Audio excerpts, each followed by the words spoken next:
जब लाइफ में सब कुछ अच्छा चल रहा हो ना, तो समझ जाइए जिंदगी आपकी लेने वाली है। ऐसा ही होता है और हमेशा से ऐसा ही होता आया है। मैं ये बात भूल गई थी और मुझे इसकी कीमत चुकानी पड़ी। मैंने लगभग वो सब कुछ खो दिया जो मेरे पास था। हाय एवरीवन, मेरा नाम क्लोई है। मैं 16 साल की हूँ and now I know what having a diva moment means and why that is a bad idea. मैं स्पोर्ट्स के बिना अपनी लाइफ के बारे में सोच भी नहीं सकती थी। मैंने हाई स्कूल में बास्केटबॉल चीयरलीडिंग टीम भी ज्वाइन की थी।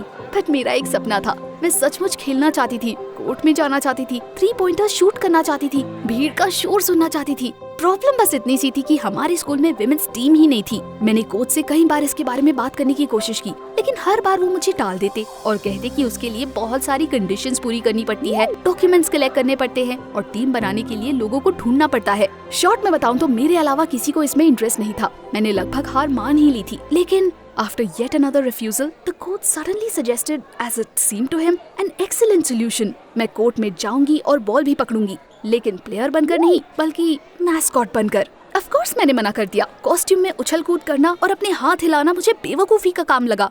लेकिन फिर मैंने अपने बॉयफ्रेंड नीत से इसके बारे में बात की, जो मेंस टीम का कैप्टन था, और उसके बाद मेरे दिमाग में एक ख्याल आया। भले ही ये वो नहीं था जिसके मैं सपने देखा करती थी, but maybe it was the beginning of something bigger। Funny costume में ही सही, लेकिन टीम में शामिल होकर मैं कोर्ट के और ज्यादा करीब जा सकती थी। उतना शायद कभी भी मैं चीयरलीडिंग करके नहीं आ पाती। भले ही I still find that idea a bit weird, लेकिन मैंने इसे आजमाने का सोचा। अगले स्कूल गेम में मैं मैस्कॉट के कॉस्ट्यूम में भागते हुए कोर्ट में आई और अचानक I was lost in it। Half times के दौरान मुझे बहुत मजा आया। I danced some strange dances, jumped around with joyful shouts and fell a lot। और लोगों को ये बहुत अच्छा लगा। गेम के एंड में स्टैंड में बैठे हुए सारे लोग हंस रहे थे और मेरे लिए तालियां बजा रहे थे। इतने अच्छे परफॉर्मेंस के बाद कोच और नीट ने इंसिस्ट किया कि मुझे मैस्कॉट बने रहना चाहिए। मैं इस पे काफी अच्छी थी। नीट ने हंसते हुए ये भी कहा कि इससे पहले लोगों ने टाइम आउट्स का कभी इतना बेसब्री से इंतजार नहीं किया होगा। इस तरह मैं स्कूल टीम की मैस्कॉट बन गई। मैं परफॉर्मेंसेस के पहले प्रैक्टिस करती थी। I learned how to make cool jumps, throw the ball backwards, came up with ideas in advance, like dancing with the referees। मैं एक रियल स्टार बन गई थी। सभी मुझसे प्यार करते थे। मैंने तो यहाँ तक सुना था कि कुछ लोग बस मेरी परफॉर्मेंस के लिए गेम देखने आते हैं और मुझे ये सब जानकर बहुत अच्छा लगता था। लेकिन फेम और प्यार के साथ साथ मुझे लोगों की थोड़ी नफरत भी झेलनी पड़ती थी। जब कभी मैं फील्ड पर जाती थी तो चीयरलीडिंग टीम की मेरी फ्रेंड्स गुस्से से लाल हो जाती थी, क्योंकि सभी लोग केवल मुझे देखते थे और उन्हें कोई पूछता भी नहीं था। और नीट, जो शुरू में मेरी इतनी तारीफ करता था, अब हमेशा कहता था कि मैं ओवर एक्टिंग कर रही थी और ये सब मुझे बंद कर देना चाहिए। लेकिन कोच और फैंस बहुत खुश थे। हमारी टीम बहुत पॉपुलर हो गई थी। हमारे बारे में सिटी न्यूज़पेपर में लिखा गया था और वो किसी के नाराज होने से ज्यादा इम्पोर्टेंट था, आई गेस। नेक्स्ट परफॉर्मेंस में मैंने ट्रैम्पोलिन से हुप पर जंप करने का सोचा था, वन ऑफ माय फेवरेट्स, लेकिन मैं ये नहीं कर पाई। I ran, jumped up and fell right on the court, face down। मुझे बहुत दर्द हुआ, लेकिन मैस्कॉट कॉस्ट्यूम की वजह से किसी को ये दिखा नहीं और ऑडियंस को लगा कि ये मेरा कोई मजाक था, इसलिए मैं बेइज्जती से बच गई। लेकिन मुझे पता था ये सब मेरे प्लान के अकॉर्डिंग नहीं हुआ है। गेम के बाद मैंने ट्रैम्पोलिन को चेक किया और मुझे पता चला कि ये टूटा हुआ था। मैंने इसे नहीं तोड़ा, ये मेरे जंप से पहले टूटा हुआ था। मुझे तुरंत समझ आ गया कि ये कोई कोइंसिडेंस नहीं हो सकता। कोई मुझे चोट पहुंचाना चाहता था।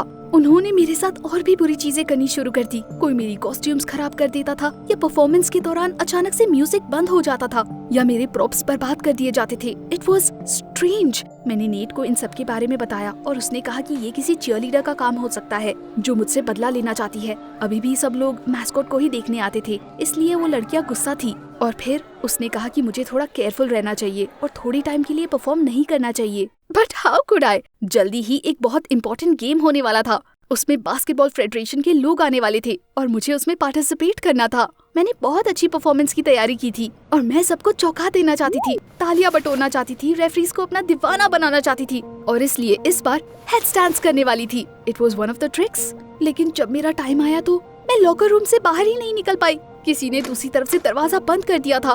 मुझे की होल में की दिखाई दे रही थी, लेकिन उससे कोई फायदा नहीं हुआ। मैंने दरवाजे पर लात मारने की कोशिश की, लेकिन मुझे कोई कामयाबी नहीं मिली। उसके बाद किसी को मदद के लिए बुलाने के लिए मैं वेंटिलेशन विंडो के पास आई और मैंने जो देखा वो किसी डिजास्टर से कम नहीं था। कोई मेरा मैस्कॉट का कॉस्ट्यूम पहनकर भागता हुआ कोर्ट में गया और उसने बहुत सारी घटिया चीजें करनी शुरू कर दी। They messed around, took out a bottle from somewhere and poured maple syrup all over one of the officials. जब लोगों ने उसे उठाकर ले जाने की कोशिश की तो उसने लड़ना शुरू कर दिया, चारों तरफ अपना हाथ पैर मारने लगा और इस तरह उसने पूरी परफॉर्मेंस खराब कर दी। उसे हॉल से बाहर निकाल दिया गया। लेकिन मेरा असली नाइटमेयर इसके बाद शुरू हुआ। मैं अपने स्कूल की इकलौती मैस्कॉट थी, किसी और के पास कॉस्ट्यूम का एक्सेस नहीं था। इसलिए जब मैंने सबको समझाने की कोशिश की कि मुझे फंसाया जा रहा है तो किसी ने मेरी बात नहीं सुनी। The coach, very disappointed, said that I had finally had my diva moment. और उसके बाद उन्होंने मुझे गेम से सस्पेंड कर दिया और जिम के आसपास आने से भी मना कर दिया। लेकिन नेट अभी भी मेरे साथ खड़ा था। Well, at least he was the only one who came to comfort me when I had run away from the court in tears. लेकिन उसे भी इस बात पर यकीन नहीं था कि वो सब मैंने नहीं किया। मेरे पास उसे समझाने की स्ट्रेंथ नहीं बची थी, लेकिन मेरे अंदर गुस्सा भरा हुआ था। किसी ने मुझे फंसाया था और मुझे उसका पता लगाना ही था। लेकिन इसमें सोचना क्या था? I had seen with my own eyes my former cheerleader friends rejoice at the failure of the mascot. और जब कोच ने मुझे टीम से बाहर फेंक दिया तो वो खिलखिला रही थी और मुझे देख देकर इशारे कर रही थी। मैं इतने गुस्से में थी कि मैंने तुरंत गर्ल्स लॉकर रूम में घुसकर उन पर चिल्लाना स्टार्ट कर दिया और अपनी नाकामयाबी के लिए, मुझे फंसाने के लिए, मुझ पर हंसने के लिए उन्हें एक्यूज किया। एंड ट्रस्ट मी, उस वक्त मेरे दिमाग में जो भी आया मैंने वो सब बोल दिया। The girls look surprised at first and then even more surprised. मुझे शांत करने के लिए वो मेरे लिए पानी लेकर आई और उसके बाद उन्होंने मुझे कुछ ऐसा बताया जिसके लिए मैं अभी भी गिल्टी फील कर रही हूँ। सबसे पहले तो वो इस बात से सचमुच हैरान थी कि मैस्कॉट कॉस्ट्यूम में मैं नहीं थी बल्कि कोई और था, और दूसरी बात, उनकी राय में मैं विलन थी। I had abandoned them, become a star and acted terribly. मैंने वो सब कुछ किया था जिससे वो मेरी फ्रेंड्स ना रहे। उस वक्त मुझे काफी बुरा लगा। उनकी बात सही थी और मैं इसके लिए बहुत शर्मिंदा भी थी। सच कहूँ तो मैंने सच में उनके साथ बहुत बुरा बर्ताव किया था। मैं बहुत गिल्टी फील कर रही थी अपनी टीम को छोड़ने के लिए, ये सब सोचने के लिए कि मेरी फ्रेंड्स मेरे साथ कुछ बुरा कर सकती है। खैर, हमने बात की, मैंने उनसे माफी मांगी, वादा किया कि अब से मैं ऐसे एक्ट नहीं करूंगी और उन्होंने मुझे माफ कर दिया। और फिर हमने एक साथ बैठकर उन सभी लोगों के बारे में सोचना शुरू किया जो मुझे मैस्कॉट की पोजीशन से हटाना चाहते थे। उनमें से एक लड़की मिया ने बताया कि परफॉर्मेंस के वक्त उसने एक प्लेयर को मिसिंग देखा एंड दैट वाज नेट, पर शायद वो कोच के बगल में खड़ा था। And so we started playing spies. हमने इधर उधर जाकर स्कूल के रूमर सुने, लड़कों से पूछा कि क्या उन्होंने कुछ सस्पिशियस होते हुए देखा था, लेकिन इससे कुछ खास फायदा नहीं हुआ। And then Mia called for a general meeting and said that she knew the name of the traitor. उसने बताया कि वो अपने बॉयफ्रेंड से मिलने गई थी। वो लोग प्रैक्टिस के बाद लॉकर रूम्स के पास मिलने वाले थे। उसी वक्त उसने नेट को किसी से हंस हंस कर ये कहते हुए सुना कि उसने मैस्कॉट के साथ कितना बड़ा मजाक किया है। मुझे यकीन नहीं हुआ। नेट और मैं काफी वक्त से साथ थे और उसने मुझे सपोर्ट किया था। वो मुझे धोखा कैसे दे सकता था और क्यों?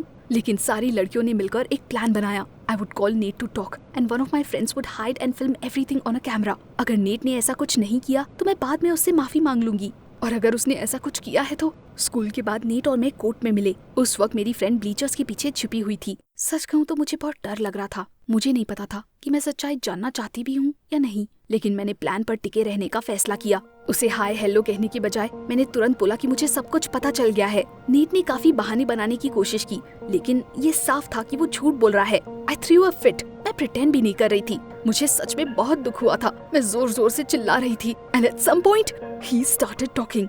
उस वक्त मुझे पता चला कि वो मेरे बारे में कितना बुरा सोचता है। मुझे परेशान करने वाला नेट ही था, और उस दिन मैस्कॉट कॉस्ट्यूम में भी वही था। उसने ये सब सिर्फ इसलिए किया क्योंकि मैं उससे ज्यादा पॉपुलर हो गई थी। कोई ये नहीं चिल्लाता था कि वो अच्छा खेल रहा है। गेम्स के दौरान सब मुझे ही ढूंढते थे और मेरी परफॉर्मेंसेस का वेट करते थे, और इसकी वजह से नेट मुझसे चलने लगा था। He was the best, the captain, but I had been getting all the glory. इसलिए वो मुझे फील्ड से हटाना चाहता था ताकि कोई मुझे बेस्ट ना समझे।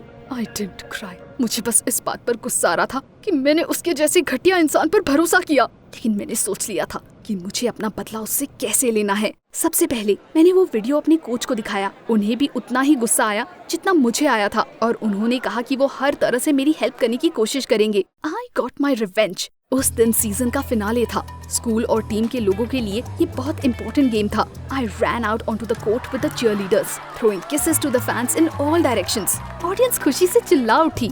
गेम खत्म होने के बाद मैं कोर्ट के बीच में गई। मैंने अपने मैस्कॉट का हेड उतारा और उसके बाद पूरे स्कूल को अपनी कहानी बताई। उस वक्त दी अदर गर्ल्स नीट का कन्फेशन वाला वीडियो स्क्रीन पर दिखा रही थी और उसके बाद जब सारे फैंस गुस्से से चिल्लाते हुए नीट को टीम से बाहर निकालने की डिमांड करने लगे, तब मैंने और बाकी लड़कियों ने हमारी नई परफॉर्मेंस दिखानी शुरू कर दी। It was unbelievably energetic, lively and funny.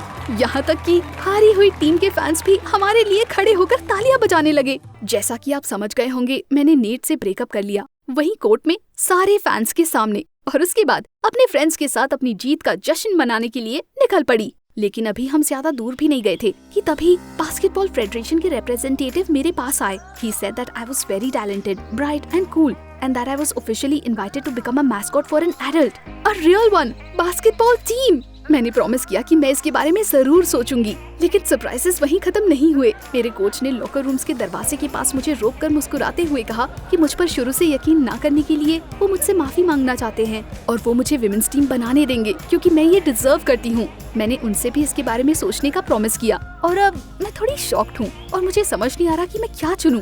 I still dream of playing in a team, but it turns out I also really like being a mascot. मुझे लोगों को एंटरटेन करने और ट्रिक्स दिखाने में बहुत मजा आता है। मुझे चूज करना बिल्कुल अच्छा नहीं लगता और मुझे इस बात का भी डर है कि कहीं मुझसे गलती ना हो जाए।